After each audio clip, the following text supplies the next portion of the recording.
이집트 왕족이 김치찌개에 울컥했다면 믿으시겠어요? 평생을 기사와 경비, 가사도우미의 보호 속에서 살아온 이집트 귀족 여성이 있었습니다. 그리고 몇 년 뒤 그녀의 삶은 완전히 바뀝니다. 그녀는 말합니다. 이집트는 역사로 사람을 끌어들이지만 한국은 사람으로 사람을 끌어들입니다. 자신의 나라가 그리고 자신의 위치가 부끄러워진 이집트의 귀족 여성. 결국 그녀는 놀라운 선택을 하고 마는데요. 도대체 어떤 일이 있었던 걸까요? 대체 무슨 사연인지 지금 바로 비디오를 재생해 보겠습니다. 잠깐 1초밖에 안 걸리는 좋아요 버튼을 눌러주시면요. 비디오가 잘 돌아간대요.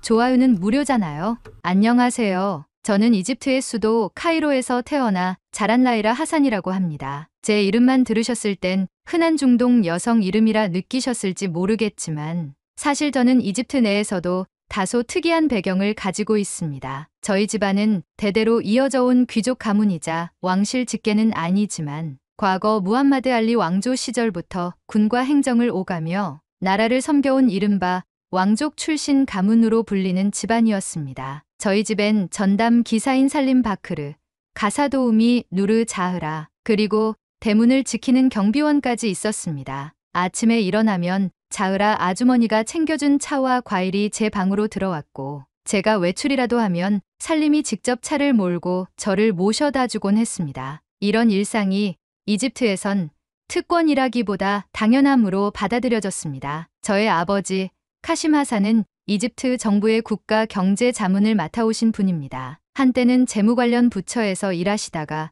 지금은 국내외 경제전략 자문가로 활동하고 계시죠. 그런 아버지 밑에서 자라다 보니 저 역시 경제에 관심이 많아졌고 아버지와 함께 세계의 시장 흐름이나 각국의 발전 모델에 대해 대화를 나누곤 했습니다. 저는 그런 아버지의 뜻에 따라 경제학을 전공한 뒤 사회생활을 시작했습니다. 어릴 때부터 귀하게 자란 편이었지만 그렇다고 해서 제 삶이 늘 편안하고 만족스럽지만은 않았습니다. 그 고민은 제가 대학교에 진학하면서 더욱 커졌고 결국 저는 제 시야를 넓히기로 결심했습니다. 그때 제게 영향을 준 사람이 바로 아버지 카심 하산이었습니다. 라이라야, 이집트를 진심으로 변화시키고 싶다면 세상을 넓게 보고 배워야 한다. 내가 주목하는 나라가 하나 있다. 바로 한국이야. 아버지는 이미 오랜 시간 전부터 한국에 큰 기대를 걸고 계셨습니다. 무엇보다도 한국은 자원 하나 없이도 교육과 문화, 기술력만으로 전 세계를 놀라게 하는 나라라고 하셨습니다. 그런 아버지의 말씀이 처음에는 그저 낯설었지만 아버지의 말씀을 곰곰이 생각해 보았죠. 아버지의 말씀은 늘 깊이 있고 신중하셨기에 한국 유학이라는 단어는 저에게 현실적인 방향이 되어 주었습니다. 저는 그날 이후 한국이라는 나라를 새롭게 바라보게 되었습니다. 한류 문화는 이미 세계를 뒤흔들고 있었고 작고 자원이 부족한 나라가 어떻게 이렇게 빠른 성장과 글로벌 영향력을 끌어냈는지 궁금하고 또 경이로웠습니다. 그 무렵 저는 한국 유학을 결심하게 되었습니다. 전공은 당연히 아버지를 따라 국제경제학으로 정했고 그리고 마침내 저는 서울에 있는 중앙대학교의 교환학생 프로그램을 통해 한국 유학을 떠날 기회를 얻었습니다. 전공은 아버지를 따라 국제경제학을 선택했죠. 그런데 솔직히 말씀드리자면 카이로 국제공항에서 비행기를 타고 인천공항에 첫 발을 내디딘 순간부터 저는 매 순간 문화 충격을 맞았습니다. 먼저 공항에서 택시를 탔어요. 기사분이 무언가 빠르게 말씀하시는데 아직 서툰 한국어에 당황해서 우물쭈물하고 있었죠. 기사님이 제 모습을 빤히 보더니 말을 최대한 천천히 하면서 묻더군요. 중앙대 어느 캠퍼스예요? 제가 멍하니 있다가 대학교 캠퍼스요 하고 대답했을 때 기사님이 너무 당황하신 표정을 짓던 게 지금도 기억에 남습니다. 기숙사에 도착한 뒤 저는 처음으로 혼자서 방 청소를 시작했는데요. 그 전까지는 제 방을 정리해 본 적이 없었습니다. 이불을 개는 것도 쓰레기를 분리수거하는 것도 심지어 세탁기 작동법도 익숙하지 않았어요. 특히 세탁기 앞에 섰을 땐 빨래를 넣었는데 왜 가만히 있지? 한참을 기다리다 옆방 룸메이트가 와서 뚜껑 닫아야 돌아가요 라고 알려줬을 때 제 얼굴이 얼마나 빨개졌는지 모릅니다. 그렇게 조금씩 적응해 가던 어느 날 제게 진짜 한국을 알려준 친구가 생겼습니다. 그녀의 이름은 윤세린. 같은 학과 학생이자 외국인 유학생 멘토 역할을 맡은 학생이었죠. 처음 만났을 때 세린은 천천히 한국어로 말하며 제 눈치를 살폈고 제가 고개를 갸웃거리자 바로 영어로 바꿔서 편하게 말해도 돼요. 제가 도와드릴게요. 라고 말해줬습니다. 그 말에 갑자기 마음이 확 놓였어요. 그리고 그날부터 우리는 거의 매일 함께 다녔습니다. 가장 기억에 남는 장면이 있어요. 세린이랑 처음으로 분식집에 갔던 날, 떡볶이를 한 입 먹고 저는 진심으로 눈물이 핑 돌았습니다. 너무 매워서요. 진짜 이건 고문에 가까웠습니다. 물을 연거푸 마시며 헉헉대고 있으니 세린이 웃으며 이건 워밍업이야. 김치찌개는 훨씬 부드러워. 우리 엄마표 김치찌개는 세상에서 제일 맛있어. 다음에 꼭 초대할게. 그 말을 들으며 저는 처음으로 누군가의 집에 초대된 외국인이라는 기분이 들었고 그 말만으로도 가슴이 이상하게 따뜻해졌습니다. 한국에서의 유학 생활은 저를 성장시킨 시간이자 제가 나 스스로로 존재하는 법을 배운 시간이었습니다. 이집트에서는 하산 가문의 딸로 불리던 제가 한국에서는 그냥 한 명의 외국인 학생이자 스스로 살아가는 개인이었습니다. 누구도 저를 특별하게 대하지 않았고 그 덕분에 저는 제 이름 라이라로 살아갈 수 있었죠. 그러다 어느덧 교환학생 기간이 끝났고 저는 다시 카이로로 돌아가 카이로 대학에서 남은 학업을 마무리했습니다. 그리고 졸업 후에는 건설 및 토지 개발 사업을 오랫동안 이끌어온 큰아버지 파이즈 하산의 기업에 들어가게 되었고 실무 경험을 쌓기 시작했죠. 아직은 막내 직원으로 시장 조사나 서류 정리를 주로 맡고 있었지만 어느 프로젝트를 접할 때마다 이건 한국에서는 어떻게 처리했을까 하고 떠올릴 만큼 제 안에는 한국의 시스템과 가치가 자연스럽게 자리 잡고 있었습니다. 그러던 어느 날 잊고 있던 이름 하나가 제 휴대폰 화면에 떴습니다. 윤세린, 라이라. 드디어 나 이집트 여행 가. 혹시 시간 되면 꼭꼭꼭꼭꼭꼭 만나자. 순간 가슴이 두근거렸습니다. 저는 곧바로 대답했어요. 내가 널 환영할 차례야. 이번엔 내가 제대로 대접할게. 그날 저녁 저는 기사 살림에게 세린을 위한 픽업 일정을 짜달라고 부탁했고 자으라 아주머니에겐 게스트룸 정리와 환영 점심 준비를 요청했습니다. 그리고 며칠 뒤 전 직접 차를 타고 카이로 국제공항으로 향했습니다. 이제 제게 가장 소중한 한국 친구 윤세린을 이집트 땅에서 다시 만날 순간이었죠. 카이로 국제공항의 하늘은 유난히 맑았습니다. 마치 오랜 인연을 최고의 날씨로 맞이하기 위한 하늘의 선물 같았죠. 입국 게이트 저편에서 오랜만에 다시 보는 얼굴이 천천히 다가왔습니다. 몇 년 전 제가 한국에서 혼자였을 때 미소로 제 손을 잡아주던 그 친구 윤세린. 저는 그런 세린을 바라보며 한글로 적힌 피켓을 들고 소리쳤습니다. 세린, 이집트에 온 걸 환영해. 세린은 마스크를 내리며 라이라, 진짜다 진짜 너다 하고 소리치더니 제 품에 안겼습니다. 세린은 제가 들고 있는 피켓을 쳐다보며 웃었고 글씨가 삐딱하다고 놀렸습니다. 가볍게 툭 치는 어깨와 진한 포옹, 서로 손뼉을 치며 웃음꽃을 피우던 그때 그 순간 저는 한국의 공기가 제게 건너온 것 같은 착각이 들었어요. 익숙한 온기, 잊을 수 없는 말투, 그리고 저를 아무 조건 없이 그냥 라이라로 불러주던 사람. 공항 앞에 대기하고 있던 기사 살림 바크르가 세린의 캐리어를 받아들었고 고지어 대형 세단 뒷좌석 문을 열어주었습니다. 세린은 순간 멈칫하더니 저를 바라봤습니다. 혹시 이 차 내 거야? 아니, 집 차야. 그냥 탈 수 있는 사람이 나뿐이긴 해. 세린이 입을 반쯤 벌리고 어정쩡하게 웃었습니다. 오, 오케이. 기분이 영화 속 한 장면 같은데 도착한 저희 집 앞에서는 또 한 번 눈이 커졌습니다. 대문 앞에 선 경비원, 중간 정원을 가로지르는 분수와 조경, 그리고 돌담을 따라 놓인 촛대형 가로등들. 세린은 다시 저를 흘끗 쳐다보며 라이라, 너 사실 뭐지? 공주야? 하고 속삭였고 저는 피식 웃으며 그냥 좋은 가문에서 태어났어. 그래도 너와 별반 다를 것 없는 사람이야. 거리감 두지 마잉. 하고 대답했습니다. 현관에 도착했을 때 가사도우미 누르 자흐라가 밝은 얼굴로 인사를 건넸고 세린의 캐리어를 받아 손수 게스트룸으로 옮겨주었습니다. 그 모든 장면이 세린에게는 익숙지 않은 문화였겠지만 다행히 그녀는 웃으며 받아들였습니다. 점심 식사 자리에서 이집트 전통 양고기 스튜와 신선한 과일들이 차려졌고 세린은 두 손을 가지런히 모은 채 이건 뭐 하나 작품 같아. 나 지금 진짜 환대받고 있어. 하고 감탄했습니다. 식사를 마친 후 저는 물었습니다. 어디 제일 가고 싶어?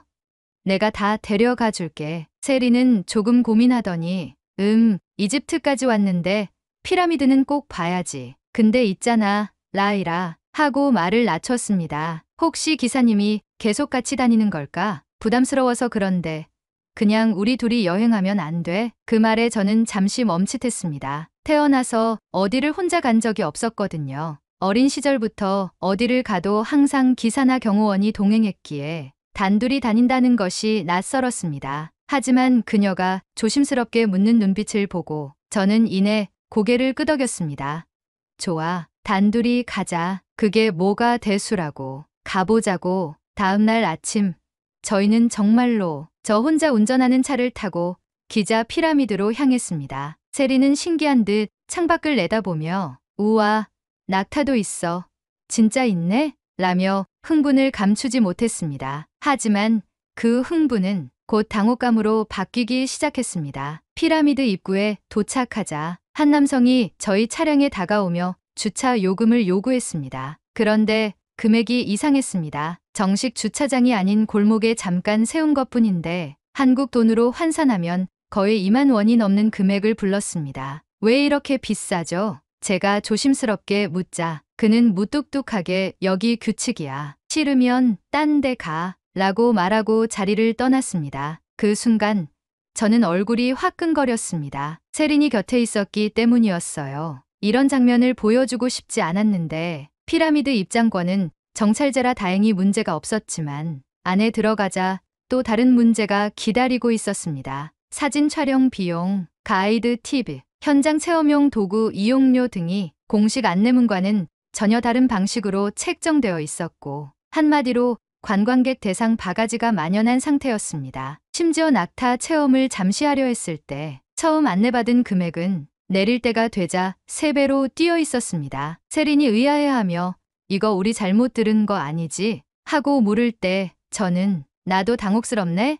이렇게까지 바가지를 때릴 줄은 상상도 못했어. 하고 대답하는 수밖에 없었습니다. 너무 부끄러웠습니다. 제가 자라온 나라, 외국인을 맞이하는 방식, 그리고 한국에서 느꼈던 정찰제의 신뢰와는 정말 너무도 다른 현실이었습니다. 하지만 놀라운 건 윤세린의 반응이었습니다. 그녀는 오히려 태연하게 웃으며 그래도 낙타는 타봤잖아. 어릴 때부터 동화책에서만 봤는데 완전 색다른 경험이야. 그러더니 입장권 말고도 현장 체험용 도구를 직원에게 직접 사며 이렇게 말했습니다. 이분들도 먹고 살아야지. 여행이라는 게 가끔은 이런 추억이 있어야 오래 남는 거잖아. 그 순간 저는 말할 수 없는 감정에 휩싸였습니다. 그녀의 배려심, 유연함, 그리고 저를 배려해 일부러 아무 말도 하지 않는 배려까지. 제가 한국에서 그녀에게 받은 그 다정함이 이곳 이집트에서도 이어지고 있다는 걸 느꼈습니다. 그날 밤 우리는 작은 현지 식당에서 이집트 전통 디저트인 우무알리를 나눠 먹으며 소박하게 하루를 마무리했습니다. 세린은 창밖으로 보이는 어둑한 피라미드 실루엣을 바라보며 야경 진짜 멋지다 라이라. 고마워. 오늘 하루 정말 특별했어. 하고 말했습니다. 그녀의 말에 저는 고개를 돌려 그녀의 눈을 바라봤습니다. 그리고 속으로 조용히 다짐했어요. 오늘 이런 이집트의 민낯을 부끄러움으로만 끝내선 안 돼. 이건 분명히 바뀌어야 하는 거야. 심각한 문제로 인식하자. 세린의 따뜻한 마음씨로 인해 그녀와 함께하는 이집트 투어는 잘 마무리되었습니다. 세린이 이집트를 떠날 때 저를 꼭 안아주며 정말 행복한 순간이었어 라고 말하는 그녀에게 저도 모르게 감동했습니다. 그녀가 비행기를 타고 떠난 뒤에도 저는 자주 그녀와 연락을 주고받았습니다. 카이로에서의 여행을 계속 얘기하며 잊지 못할 특별한 시간이었다고 말하던 그녀의 문자에 저는 아직도 마음 한구석이 무거웠습니다. 정말 즐거웠을까? 혹시 실망하지는 않았을까? 그로부터 몇 달 뒤 이번에는 제가 세린의 나라 한국을 찾게 되었습니다. 사실 이번 여행은 완전히 개인적인 계획부터 시작이었습니다. 제가 아주 오래전부터 좋아했던 한국의 초울트라 역대급 하이 퀄리티 아티스트 빅뱅의 지드래곤 콘서트가 열린다는 얘기를 듣고 그분을 영접하러 가기로 했습니다. 저는 최초에 개인적으로 콘서트만 즐기고 오려고 했으나 세린이 자꾸 떠올라 그녀와 한국 여행까지 같이 해보려고 했습니다. 저는 세린에게 문자를 했습니다. 제가 한국에 간다고요. 그녀는 문자도 없이 바로 전화를 걸어왔습니다. 뭐? 너 진짜 온다고? 너 한국 오는 거구나. 언제야? 어디로 와?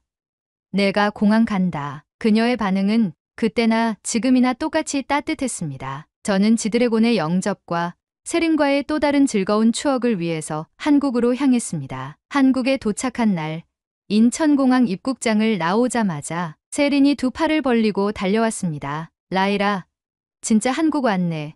그때처럼 반대 상황이네 이제. 서로 껴안고 웃다 보니 그 순간 공항조차 포근한 기분이 들었습니다. 세린의 차를 타고 그녀의 집으로 이동하는 길. 한국의 도로는 정돈되어 있었고 운전자들은 경적을 울리지 않았습니다. 자동차 내비게이션에 따라 조용히 차들이 움직이는 모습을 보며 저는 한국이 여전히 배려와 질서의 나라라는 걸 느꼈습니다. 세린의 집은 서울 외곽의 아파트 단지에 위치해 있었습니다. 도착하자 저는 무심코 말했죠. 이 건물이 로제가 노래에서 말하던 한국의 아파트라는 건물이야. 세린이 빵 터지더니 맞아. 아파트, 노래에 나오는 그 아파트 맞아. 나는 그 아파트에 살고 있어. 하고 웃었습니다. 엘리베이터를 타고 올라가며 저는 순간 머릿속이 복잡해졌습니다. 이집트에서는 엘리베이터를 타는 일이 귀하디 귀한 일은 아니었지만 이토록 깔끔하고 안전한 공동주택 안에서 사생활이 존중되면서도 공공의 질서가 살아있는 구조는 그 어느 나라도 쉽게 갖기 어려운 것 같았습니다. 집에 들어서자 세린의 부모님이 환하게 맞아주셨습니다. 세린의 어머니는 어머, 어서 오렴. 이집트에서 왔다고? 세린이가 이집트 갔을 때 엄청 자랑을 많이 하더라고. 라이라라고 했지? 반가워. 라고 저를 밝은 미소로 맞이해 주었습니다. 라이라, 세린아, 배고프지? 점심 먹자. 한국 음식이 입에 맞을지 모르겠네. 라고 하시며 저를 위해 특별히 김치찌개와 불고기를 준비해 두셨다고 했습니다. 저는 식탁 앞에 앉으며 말했어요. 김치찌개 기억나요? 대학교 다닐 때 세린이가 엄마 김치찌개 칭찬했어요. 그러자 세린의 어머니는 깔깔대며 웃었습니다. 김치찌개를 한 숟가락 떠먹는 순간 그 맛에 눈이 동그래졌습니다. 양념은 진했지만 짜지 않았고 김치의 발효 정도와 국물의 깊이는 학교 앞 분식집 김치찌개와는 비교할 수 없을 정도로 완벽했습니다. 와, 이건 엄마표 맞죠? 세린 어머니가 웃으며 고개를 끄덕이셨고 저는 진심으로 정말 따뜻한 맛이에요. 이게 바로 집밥이군요. 하고 말했습니다. 그렇게 점심을 마친 후 세린과 저는 서울 시내 관광을 시작했습니다. 먼저 경복궁에 갔어요. 매표소에서 직원이 제 여권을 보고는 말했습니다. 이집트에서 오셨네요. 외국인 할인됩니다. 즐거운 여행 되세요. 저는 깜짝 놀랐어요. 피라미드는 외국인이라고 더 받으면 더 받으려 했지 할인을 해주진 않았잖아요. 각종 어메니티에서 바가지를 씌우던 이집트 상인들이 떠오르며 얼굴이 붉어졌습니다. 다음은 인사동으로 향했습니다. 거리는 조용했어요. 이집트 시장처럼 호객 행위도 없고 물건들엔 가격이 다 붙어 있었습니다. 누가 다가오지도 않고 그냥 조용히 구경할 수 있었어요. 너무 편안했죠. 세린이 한국어로 도장을 한번 만들어 보자고 해서 작은 도장 가게에 들어갔어요. 도장을 주문하자 사장님은 제 이름의 발음을 여러 번 확인하며 정성껏 새겨주셨습니다. 그리고 도장을 담을 수 있는 주머니를 함께 주셨습니다. 이건 서비스예요. 거기서 끝이 아니었어요. 한국의 전통 문양이 새겨진 키링도 하나 더 건네주시며 한국 방문 기념으로 하나 드릴게요. 저는 너무 놀랐어요. 이집트였다면 끼어 팔기식으로 돈을 2배, 3배 올리며 더 달라고 했을 거예요. 이렇게까지 무료로 챙겨주는 일은 저를 경악하게 만들었습니다. 도장을 받아 기쁜 마음을 가지고 세린과 한강공원의 라면을 먹는 문화를 즐기러 갔습니다. 세린과 함께 자전거를 타고 한강공원까지 라면을 먹으러 갔어요. 가는 길은 즐거웠지만 생각보다 먼 거리에 조금 힘들었습니다. 잠시 자전거를 세우고 쉬고 있는데 근처에서 음식을 먹고 있던 아주머니 한 분이 제게 생수 한 병을 내밀며 말하셨어요. 자전거 타니 힘들죠? 목마르실 것 같은데 이거 마셔요. 그 순간 목보다 가슴이 더 뜨거워졌습니다. 작은 생수 한 병 안에 담긴 배려가 제겐 너무 크게 느껴졌거든요. 해가 지는 한강 노을을 바라보며 라면을 먹었습니다. 오랫동안 아무 말 없이 지는 해를 바라보다 서로의 인생샷을 남겼어요. 세린의 집으로 돌아가는 길, 지하철 안에서 저는 조용히 창밖을 바라보다가 문득 세린을 바라보며 말했어요. 세린, 나 오늘 계속 부끄러웠어. 세린은 눈을 깜빡이며 물었습니다. 왜? 이집트에서 널 데려갔던 피라미드. 그때의 매너랑 지금 한국의 매너가 너무 달라. 사람을 대하는 태도가 완전히 달라. 정찰제, 환대, 서비스나 너무 부끄러워. 그 말에 세린은 웃으며 제 어깨를 툭 쳤습니다. 너무 깊게 생각하지 마. 문화 차이일 뿐이야. 그리고 말했잖아. 여행은 누구와 함께 하느냐가 중요하다고. 난 너랑 함께한 그 시간이 너무 좋았어. 이집트에서도 여기서도. 그녀의 말에 저는 또 울컥했습니다. 학교 다닐 때 저를 챙겨주던 그녀가 지금도 똑같이 저를 배려하고 있었습니다. 이 사람은 진짜 천사 같은 사람이구나. 마음속으로 그렇게 생각했습니다. 그날 밤 잠잘 준비를 마치고 세린의 방에 누워 천장을 가만히 바라보다 스스로에게 물었습니다. 이집트는 변할 수 있을까? 그 질문이 저를 놓아주지 않았습니다. 그러면서도 희미하게 떠오르는 가능성 하나. 변화를 시작하는 건 행동하는 것뿐이다. 한국에서 돌아온 날 카이로 공항의 공기는 어쩐지 무거워 보였습니다. 한강의 선선한 바람, 인사동 골목의 조용한 정취, 도장가게 사장님의 웃는 얼굴이 자꾸 떠올랐습니다. 무엇보다도 한강공원에서 생수 한 병을 내밀어준 그 아주머니의 따뜻한 눈빛이 제 머릿속에서 떠나지 않았습니다. 집에 돌아오자마자 기사 살림 바크르가 차 문을 열어주었고 가사도우미 누르 자흐라 아주머니는 편안히 다녀오셨나요?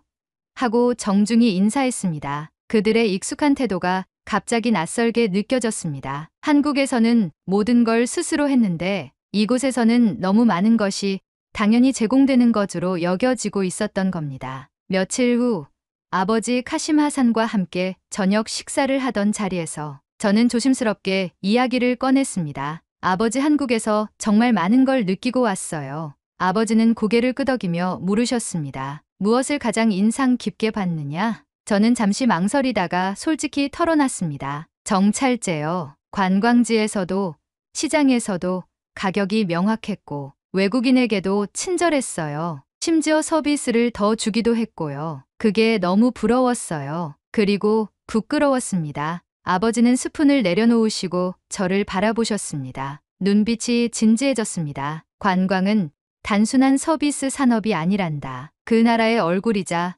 국민의 품격이지. 너의 말이 맞아. 이집트는 지금 관광에서 너무 많은 것을 놓치고 있어. 그 말씀을 듣는 순간 그동안 느꼈던 답답함이 조금씩 풀려나갔습니다. 아버지는 잠시 생각에 잠기시더니 조용히 말씀하셨습니다. 변화를 시작하려면 우선 작은 움직임이 필요해. 이건 단순히 정책이 아니라 문화의 문제니까. 그날 밤 저는 그 말을 오래 곱씹었습니다. 그리고 며칠 후 생각지도 못한 사람이 저를 찾았습니다. 큰아버지 파이즈 하산이셨습니다. 라이라, 한국에서 잘 다녀왔다며? 네, 큰아버지. 많은 걸 보고 느꼈어요. 그는 의자를 당겨 앉으며 말을 이었습니다. 내가 아는 사람 중에 관광 리조트 사업을 하는 이가 있는데 지금 새로운 프로젝트를 기획 중이야. 그런데 외국인 관광객 응대 체계나 서비스 운영 방식에 조언이 필요하대. 나는 내가 적임자라고 생각한다. 저는 잠시 숨을 멈췄습니다. 이건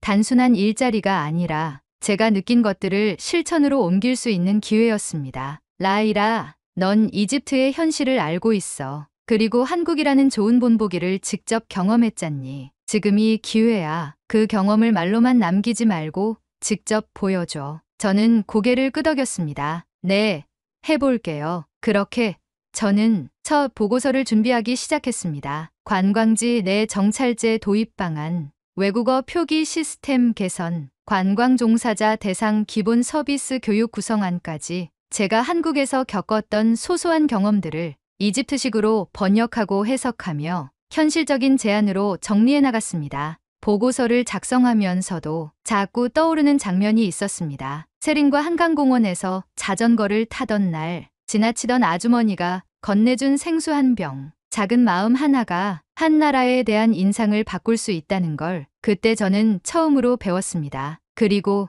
이제 그걸 저도 이집트에서 해보고 싶은 겁니다. 누군가 이집트를 처음 방문했을 때 이 나라를 기회로만 여기는 곳이 아니라 따뜻하게 환영하는 곳으로 느끼게 하고 싶어요. 그게 바로 제가 받은 한국의 정을 이집트에 심는 방법이니까요. 이제 저는 더 이상 누군가의 딸, 누군가의 조카로만 머무르지 않기로 했습니다. 한국에서 배운 것을 제 조국에서 꽃 피울 수 있다면 그게 바로 제가 받은 사랑에 대한 가장 진심 어린 대답이 될 테니까요. 오늘의 사연은 여기까지입니다. 오늘 사연에 대한 여러분의 생각을 댓글로 남겨 감동 비디오의 마지막을 장식해주세요. 그리고 오늘의 비디오가 공감이 되신다면 구독, 좋아요 한 번씩 부탁드리겠습니다. 여러분의 댓글 하나하나가 영상을 제작하는데 큰 힘이 됩니다. 다음엔 더 흥미로운 사연으로 여러분을 찾아뵙겠습니다. 시청해주셔서 감사합니다.